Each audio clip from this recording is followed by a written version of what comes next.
자, 안녕하세요. 박사백일사입니다. 이제부터 저와 같이 이제 2024년 세법개론 강의를 같이 공부해 볼 것인데요. 그래서 여러분들이 세법을 처음 접하시는 분들이 많다 보니까 세법이라는 것이 과연 어떤 과목인지, 그리고 우리가 어떻게 세법을 공부하면 좋을지에 대해서 간단히 설명해 드리겠습니다. 일단 여기 있는 내용들은 제가 첨부드리고 있는 유인물에 있으니까요. 그 유인물 참고하실게요. 일단 먼저 세법개론 강의의 소개입니다. 자, 세법개론은 뭐 잘 아시는 것처럼 내년도에 치러지고 있는 2025년 회계사 1차 시험, 그리고 세무사 1차 시험을 대비하는 수험생들을 위해서 진행되고 있는 강의이고요. 그래서 1차 시험과 2차 시험에 나와 있는 기본 개념들을 정리하고, 그리고 그런 객관식 시험과 그리고 주관식 시험에 대해서 우리가 어떻게 문제를 풀지, 그 대비하는 방법도 일단 가볍게나마 한번 짚어보도록 하겠습니다. 자, 그러면 이제 우리가 이제 준비하고 있는 두 가지 시험이 있죠. 이 두 개의 시험이 둘 다 세법개론이라는 과목으로 출제되고 있지만 세부적인 출제 범위가 달라요. 먼저 보시면요. 회계사 1차 시험은 우선 법인세법, 소득세법, 부가세법 이렇게 있고, 그리고 국세기본법, 그 다음에 상증세와 지방세가 있습니다. 일단 파란색으로 표시되고 있는 부분들이 보통 우리가 주요 법이라 부르는 것들이 있고요. 요 세 가지의 법이 가장 대부분의 범위를 차지하고 있습니다. 자, 그리고 두 번째가 세무사 1차가 있죠. 세무사 1차 시험 모시 마찬가지로 법인세, 소득세, 부가세가 있어요. 다만 회계사 1차와의 차이점은 이 법인세에 대한 비중이 조금 더 다릅니다. 회계사 1차가 법인세법이 좀 더 많이 나오고 있고요. 세무사 1차는 상대적으로 법인세가 적게 나오고 있다는 것 차이가 보이실 거예요. 자, 그리고 세무사 1차에서도 국세기본법이 출제되고 있는데요. 이제 다른 법률들이 추가되고 있는 거죠. 일단 회계사의 1차에 있는 상증세나 지방세가 없는 대신에 이제 세무사 1차에서는 국세징수법, 그리고 소재범 처벌법, 그 다음에 국조법이 있습니다. 이 세 가지가 일종의 뭐 기타 세법이라 부르는 법률들이 있는 것이죠. 자, 그래서 저희가 이제 앞으로 진행되고 있는 세법개론 강의에서는 여기 파란색으로 칠해지고 있는 법, 소, 부 세 가지에 대한 내용들만 다뤄지고 있고요. 나머지 국세기본법이나 그 외 다른 세법들의 경우에는 이제 저희 학원 홈페이지에 공개 강의가 있습니다. 그 공개 강의 수강하시면서 공부하시면 되실 거예요. 자, 그러면 일단 이렇게 이제 보실 거는 우리가 세법을 어떻게 공부할지에 대한 간단한 가이드라인인데요. 자, 많은 분들이 이제 요 세법 강의 듣기 전에 이미 다 아실 거예요. 세법이 많이 어렵다라고 하는 거요. 그럼 세법이 왜 어려울까라는 거 보시면은 일단 크게 이유를 두 가지로 보자면, 첫 번째, 공부해야 할 양이 매우 많습니다. 상대적으로 우리가 뭐 이제 세법개론을 공부하시기 전에 먼저 학습하고 있는 중급회계, 재무회계와 비교해 보시면은 재무회계는 그런 논리 자체 굉장히 치밀하죠. 그리고 그 논리가 좀 어렵기 때문에 처음엔 좀 이해하기가 어렵지만 한번 그 논리를 잘 이해하고 나시면은 그 다음 내용도 이해하는 것은 어렵지가 않습니다. 자, 그런데 세법은요, 그 논리가 뭐 치밀하거나 논리가 굉장히 복잡하거나 그런 것이 아니라 그냥 양이 많아요. 양이 굉장히 많기 때문에 양에 치여 살고 있는 거죠. 자, 두 번째, 그렇게 많은 양이 있는데 거기에 덧붙여져서 용어가 굉장히 낯섭니다. 세법, 법이죠. 법이기 때문에 우리가 이제 일반 다른 뭐 민법이나 뭐 헌법이나 상법처럼 생소한 용어가 꽤나 많습니다. 그리고 우리가 평소에 책을 읽거나 혹은 여러 가지의 어떤 매체들을 보시면서 확인할 수 있는 표현들이 있잖아요. 그런 표현과 사뭇 달라요. 그래서 법에서만 이제 서술되고 있는 조금 생소하고 낯선 표현들이 있습니다. 그렇기 때문에 우리가 법조문을 읽을 때에도 한 번에 이게 어떠한 내용인지 바로 안 읽혀질 때가 많아요. 그래서 양도 많은데 내용도 생소하다 보니까 굉장히 많은 학생들이 어려워한다는 것입니다. 자, 그러다 보니까 내가 맨 처음에 강의를 듣고 나서는 그래도 어렴풋이는 이해가 돼요. 그래서 이해가 되네? 나 천재네 하면서 다시 복습을 해보려고 하는데, 워낙 이게 낯설다 보니까 내가 강의에 들은 내용들은 피상적으로 그냥 껍데기만 듣고 넘어간 경우가 많다는 것이죠. 어떤 문제가 있냐? 바로 휘발성이 매우 높다라는 문제가 있습니다. 즉, 한 번 들어서 그게 내 머릿속에 장기 기억으로 남는 것이 아니라 금방 까먹는다는 것이죠. 실제로 저와 이제 많은 학생들이 상담을 하고 있는데, 그 상담할 때 대부분 내용들이 뭐냐면 이런 고민들이 있어요. 분명 내가 지난주에 배웠는데 그 지난주에 배운 내용들이 하나도 기억이 안 난다라는 거예요. 심지어는 어제 배운 건들도 기억이 안 난다는 것입니다. 이런 문제가 여러분들의 문제가 아니라 이건 세법이 잘못하는 거예요. 뭐 세법이 굉장히 양이 많고 어렵다 보니까 이제 갓 대학교에서 이제 2, 3학년 혹은 4학년 정도를 거치고 있는 학생들한테는 굉장히 생소하고 어렵기 때문에 이 공부하는 게 많이 어려움이 있을 수밖에 없다라는 것입니다. 자, 그러면 이제 우리가 이런 어려운 이유를 알았으니까 어떻게 세법을 공부할 때 그나마 이제 뭐 편한 건 아니에요. 좀 덜 불편하게, 덜 힘들게 공부할 수가 있냐라는 일종의 마인드셋, 일종의 마음가짐이 필요한 거죠. 그 마음가짐 어떻게 할 것인가라는 건데, 첫 번째를 보시면, 자, 우리가 이제 저도 그렇지만 많은 세법 강사님들이 세법에서 다뤄지고 있는 대부분도 아니지만 어떤 수험상 다뤄지고 있는 중요한 내용들은 다 설명해 드리고 있는 거예요. 자, 그런데 여러분들은 듣는 여러분들은 그걸 보시면서 전부 다 중요하니까 하나도 빠짐없이 다 해야겠다. 그렇게 접근하시면은 큰일 나요. 그러시면 안 됩니다. 그래서 모든 내용을 다 챙겨서 공부한다. 이런 마인드로 접근하시면은 정말 공부를 오래 할 수밖에 없습니다. 그러시면 안 되겠죠. 그래서 모든 내용을 다 챙기기보다는 일단 중요한 것만 먼저 본다는 겁니다. 선생님들이 저도 마찬가지지만 강의를 다 하고 있으면 모든 내용들을 동일한 중요 혹은 동일한 강조를 통해서 하진 않아요. 그 와중에서도 굉장히 중요하다 혹은 반복적으로 설명하고 있거나 반복적으로 강조한 내용들이 있겠죠. 그럼 그런 내용들만 잘 캐치하셔서 여러분들이 그것만 먼저 이해하고 암기하시면 되고 있는 겁니다. 그래서 전부 다 가져가는 것이 아니라 일단 중요한 것만 먼저 본다는 게 굉장히 중요하고요. 자, 그리고 내가 만약에 어떤 선생님의 강의 설명을 듣다 보니까 이게 잘 이해가 안 돼요. 그리고 100번을 들어도 이해가 안 되고 있는 거예요. 자, 그런 내용들은 100번 듣지 마시고 한 2번, 3번 정도 고민해 보다가 정말 모르겠으면 일단 지금은 넘어가세요. 그런 내용들은요, 여러분들의 현재 상태로는 백날 봐봤자 이해가 안 됩니다. 그런 것들은 과감하게 넘어가시고 이제 다음 내용들, 다음 단계들의 내용들을 먼저 보는 식으로 할게요. 이 세법들은 특히 세법 같은 경우에는요, 우리가 앞파트에서 이해가 안 되는 부분이 있으면 그것을 나중에 뒷파트에서 공부하면서 자연스럽게 앞에 있는 내용들이 이해가 되는 경우가 있습니다. 그래서 무조건 내가 첫 번째 단계를 공부해야지만 다음 단계를 공부할 수가 있다. 이렇게 접근하기보다는 강의를 쭉 들으면서 중간중간 내가 이해가 잘 되고 정리가 잘 되는 부분이 있으면 거기부터 시작해서 그 부분 먼저 공부하시는 거예요. 그래서 거기부터 공부해서 내가 아는 범위들을 조금씩 넓혀 나간다. 이런 관점으로 공부하시면 되겠습니다. 자, 그리고 그럼 두 번째 보시면 그럼 중요한 것만 본다는 것은 좋겠어요. 알겠어요. 그러면 중요한 것을 어떻게 볼까라는 것인데 이제 많은 분들이 이제 우리가 이제 시험을 좀 준비하잖아요. 특히 이 회계사나 세무사 시험이 굉장히 어려운 시험이기 때문에 나는 평소에 공부한 것보다 더 열심히 해야 돼. 그런 강박에 휩싸여서 어떻게 하냐면 모든 내용들을 치밀하게 이해하려고 노력하세요.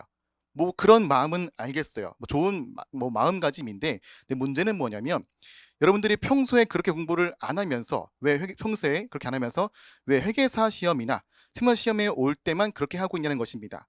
우리는 공부할 때는요. 평소에 공부하던 그 방법 그대로 이어가야 되고 있는 거예요. 어떻게 할 것이냐? 바로 그냥 단순 반복해서 그런 내용들이 익숙해지게 만들면 되고 있는 것입니다. 그럼 그때 반복이라는 것은 이해일 수도 있고 단순 암기일 수도 있어요. 즉 이해가 전부인 것도 아니고요. 그렇다고 달달달 외운 것도 전부인 게 아닙니다. 우리는 그것을 적절하게 배합해서 우리가 자주 볼 수 있게 하면 되고 있는 거예요. 자주 두세 보다 보면은 처음에는 무슨 말인지 모르겠지만 내가 자주 봤던 내용이에요. 그래서 이 문구가 내가 책에서 본 내용이니 이것이 옳은 문장이구나 혹은 틀린 문장이구나라고 알 수도 있는 거죠. 혹은 그 내용의 그 법 규정의 어떤 본질적인 취지나 의도를 잘 이해하지 못하겠지만 그래도 선생님이 알려준 대로 문제가 풀더니 풀리더라는 겁니다. 그렇게 하면은 된 거예요. 그래서 여러분들이 어, 거기 규정의 내용들을 뿌리부터 그 끝까지 파내는 것이 아니라 일단 먼저 문제를 우리가 어떻게 풀 수 있냐의 포인트에 맞춰서 거기서 먼저 공부하시고요. 그런 내용들이 우리가 세법 내용들을 2번, 3번, 4번 회독하시면은 그 취지도 자연스럽게 익혀질 수가 있습니다. 그래서 내가 처음부터 그 깊숙한 근원적인 것부터 뭐 공부한다 이렇게 하지 마시고 일단 먼저 내가 할 수 있는 만큼의 할 수 있는 정도 수준에서만 일단 먼저 반복하셔서 나중에 다시 그 내용을 보더라도 이건 내가 봤던 내용이야, 기억난다, 이렇게 느낄 수 있게끔 그 내용들을 익숙하게 만드는 게 중요하다는 것입니다. 자, 세 번째 보실게요. 이것도 중요한데요. 자, 앞서 설명드린 것처럼 why보다는 how가 중요합니다. why는 뭐죠? 왜예요. 물론 해법이라는 것은 당연히 그 법을 만들고 있는 사람들의 법의 입법 취지가 있겠죠. 취지도 있고 그 내용 굉장히 중요한 것도 많습니다. 그런데 여러분들이 이제 세법을 처음 이제 공부하고 있는 여러분들이 보기에는 그 취지라는 것이 잘 이해가 안 갈 수도 있어요. 그 취지가 단순히 지금 우리가 뭐 중급회계나 회계 원리만 듣고 온 상태에서 이해하는 것은 쉽지 않을 것이거든요. 그래서 여러분들은 일단 취지는 들어는 보시되 뭐 그런 게 있다 정도로만 가볍게 넘어가시고, 뭐가 더 중요하냐? how가 중요합니다. how가 뭐죠? 어떻게가 뭐예요? 바로 그래서 시험에 어떻게 나올 것인가, 시험에 이게 얼마나 자주 나오는 주제인가 라는 걸 우리가 확인해야 되고 있는 것입니다. 보통 여러분들이 크게 실수하시는 게, 세법과는 마찬가지지만 모든 과목에 대해서 내가 마치 대학교에서 혹은 대학원에서 연구하는 마인드로 공부하는 분들이 많아요. 그러시면 안 돼요. 그런 분들은 대학원에 가셔서 학위를 받아야 되고 있는 것이고, 지금 우리는 학위를 받는 것이 아니라 자격증을 이제 받는 시험을 준비한 것이기 때문에 왜라는 것보다는 그래서 어떻게 시험에 나올 것인가, 그보다 앞서서 이 주제가 내가 굉장히 어려운 주제인데 시험에 몇 년에 한 번씩 나오고 있는지에 따라서 내가 이거를 더 공부를 할지 말지를 결정해야 되고 있는 거예요.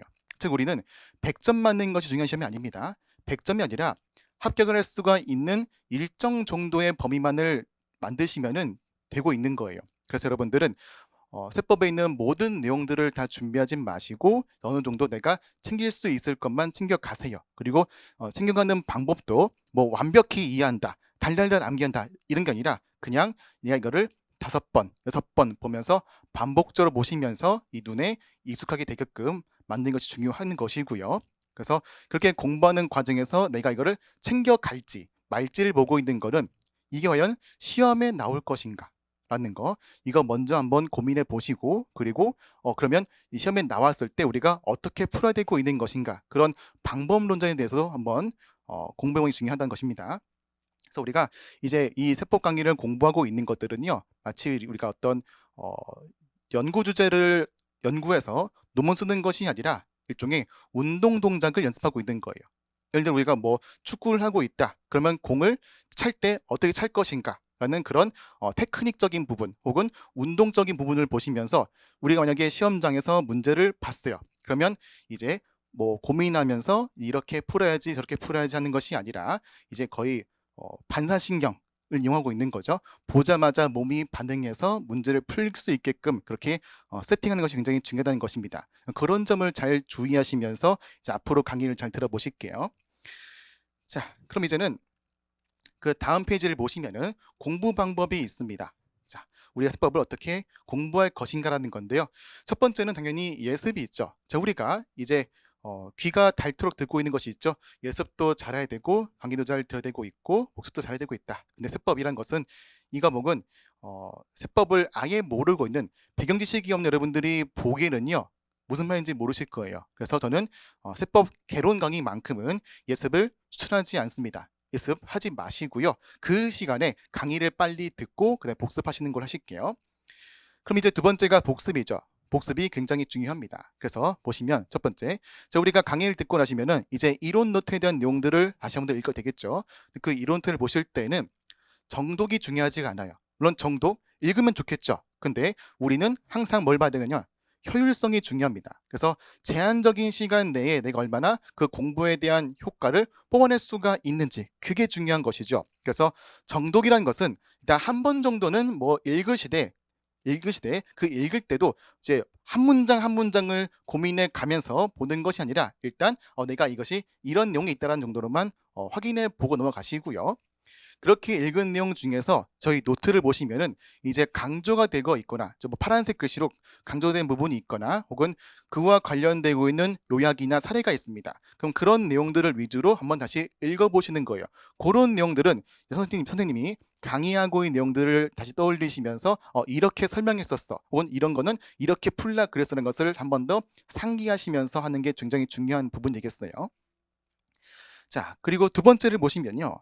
자, 이게 중요한데요. 우리가 복습이라는 게 꼭 여러분들이 책상에 앉아서 펜을 잡은 다음에 그걸 이제 뭐 교재에다가 끄적거리면서 아니면은 줄글을 치면서 하는 것이 복습의 전부다라고 그런 분들이 많은데요. 아닙니다. 복습은 가장 중요한 게 내가 머리에서 얼마나 그 내용을 새기고 있냐가 중요한 거예요.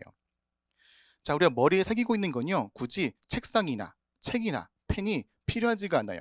그래서 여러분들이 이제 뭐 통학을 하시면서 혹은 이제 장거리를 이제 대중교통 타시고 이동하시면서 공부가 잘 안 되고 있다면은 그냥 책을 보지 않고도 머릿속에서 계속 떠올려야 되고 있는 거예요.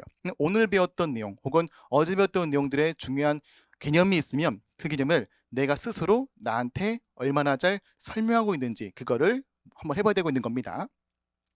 결국 우리가 시험장에 가서 챙길 수 있는 거는 내 머리뿐이에요. 그래서 내 머리에 얼마나 잘 새기고 있는지를 잘 하셔야지만 이제 시험장 가셔도 흔들리지 않고 문제를 풀 수 있는 겁니다. 자, 그랬고요. 제가 또 밑에 보시면은 제가 강조한 게 있죠. 어떤 분들이 이래요. 제가 강의를 듣고 나서 그 강의를 들은 내용 바탕으로 제가 새롭게 노트를 만들었어요. 정말 깔끔하게 잘 만들었죠. 잘했죠. 이렇게 저한테 물어보신 분들이 있는데 저는 정말 다른 것들은 뭐 제가 납득할 수 있겠지만 이 노트를 쓰고 있는 것만큼은 정말 비추입니다. 추천하지 않아요. 하지 마세요. 그래서 여러분들이 이미 여러분들 강의를 들으시면서 정리가 된 부분들은 다 이론 노트에 정리가 잘 되어 있어요. 그래서 여러분들이 뭐 새롭게 노트를 만들지는 마시고요. 굳이 하자면은 그 이론 노트 교재에 있는 여백에다가 여러분들이 간단한 메모나 낙서 정도를 하는 것은 좋지만 아예 없는 내용들을 새로 만들면서 노트를 뭐 새롭게 만들 필요 없다는 것입니다. 그런 분들이 또 특징이 뭐냐면은 그렇게 만들고서 안 봐요. 그냥 만드는 게 전부가 아닌 겁니다. 그래서 여러분들 노트 쓰지 마시고 있는 거나 잘 보세요. 아시겠죠? 자, 그럼 이제 네 번째는 강의 진행입니다. 이제 앞서 제가 설명드린 바대로 세법 관련 가이드를 보시면서 우리가 어떻게 강의를 할지 설명드릴 거예요. 첫 번째, 일단 교재입니다. 교재는 2024 세법 이론 노트 1과 2가 있습니다. 그래서 이 강의는 다른 강의와 다르게 기본서인 세법 개론 교재 혹은 세법 강의 교재를 쓰지 않습니다. 왜 안 쓰냐면요. 일단 저는 이 강의가 세법 개론 중에서 가장 효율적인 강의를 만들기 위해서 일단 어느 정도는 포기한 부분이 있다는 것입니다. 그래서 이 세법 강의에 대한 내용들이 분명 여러분들에게 도움되는 것은 맞아요. 근데 저는 일단 요약된 세법 이론 노트에 대해서만으로 충분히 진행할 수가 있다고 보기 때문에 일단 이 내용을 바탕으로 할 것이고요. 그런데 이제 세법 개론서나 세법 강의 교재에 있는 뭐 예제라든가 연습 문제가 있겠죠. 그런 게 없을 텐데 그런 부분을 보충하기 위해서 제가 따로 예제와 OX 문제를 만들어서 유인물로 드리겠습니다. 그래서 예제 같은 경우에는 제가 이제 계산 문제에 대한 풀이가 필요되면은 그때그때 유인물을 첨부할 것이고요. 그리고 OX의 경우에는 우리가 이제 법인세이든 소득세이든 부가세이든 한 챕터가 끝나면은 그 챕터에 대한 OX만 따로 정리해서 첨부해 드릴 거예요. 여러분들은 그 내용들을 보시면서 혼자 풀어 보시면서 이제 그 내용들이 이론 노트 어디에 있는지를 찾아보시면서 공부해 보세요. 그럴수록 여러분들이 많이 도움되실 겁니다. 그래서 일단 이 두 가지는 기본적으로 유인물로 제공될 것이라는 거 참고하시고요. 자, 그리고 아래 보시면은요. 만약 여러분들이 제가 뭐 세법 기론만 지금 듣고 있어요. 시간은 충분히 많습니다라고 하신다면은 저는 개인적으로는 이제 객관의 세법 18판 교재가 있습니다. 저랑 이제 인수 선생님이 만든 교재가 있는데요. 그 교재에 있는 기본 문제라도 푸는 것이 좋아요. 기본 문제의 전부가 아니라 일부라도 풀어 보신다면은 분명히 도움되는 내용들이 많습니다. 그래서 시간이 충분하다면은 이제 객세까지 풀이하시고 시간이 좀 없으시면은 제가 이제 진행하고 있는 이론 노트에 대한 내용들 읽어 보시면서 그리고 이제 OX와 예제 위주로만 정리해도 충분합니다. 자, 두 번째는 강의 진행 순서입니다. 일단 기본적인 우리 이론 노트의 순서는 법인세, 소득세, 부가세 순서로 이루어지고 있지만 제 강의에서는 부가세, 법인세, 소득세 순서로 진행되고 있어요.